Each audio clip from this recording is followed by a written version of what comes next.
A huge 12-foot-long python was discovered in Mukalmua, Jaulkapar, Nalbari district of Assam on Monday. Local sources reported that the python, weighing around 40 to 42 kilograms, was caught in a fishing net while residents were fishing in the area.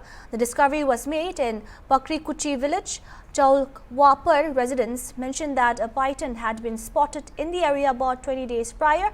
After its capture, the local community handed over the python to the forest department for further care and management. Locals gathered to witness the python, expressing both curiosity and excitement.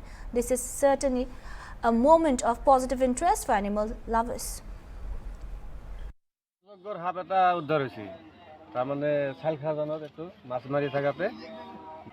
প্রায় 40-42 KG মান হব half এটা উঠছি তাতে Forster পুলিশক খবর দিয়া হয়েছিল আহি কেনে লৈ গেল পূর্বতে মোটামুটি 20 দিন মান আগতে দলঙের আগত এতে দেখা পাইছিল আমি তার মানে দেখা পাওয়াতে এটু ধরি রাখতে পারা নাই তেতিয়া গুছি গেছিল এটু আৰু আমি আজি এটু বিল সালখাজান কিনলো হইছে এটু মাছ মারি থাকাতে মেটকার হায়ত উঠছি তার মানে হাতটা জালত মেটকা মানে মাছ মারি আছিল মাছ মারি থাকা জালত উঠছিল তার পিছত কি হল তার পিছত আমি ধরি কেনে এতে আনি কেনে থৈ দিলো দুনিয়ার রাইজর মানুষ চাই আছে চাই থাকলাক আর পুলিশে আহিল ফরেস্টার পুলিশক খবর দিয়ে আছিল ফরেস্টার পুলিশে আহি কেনে লৈ গেলা কাঠটো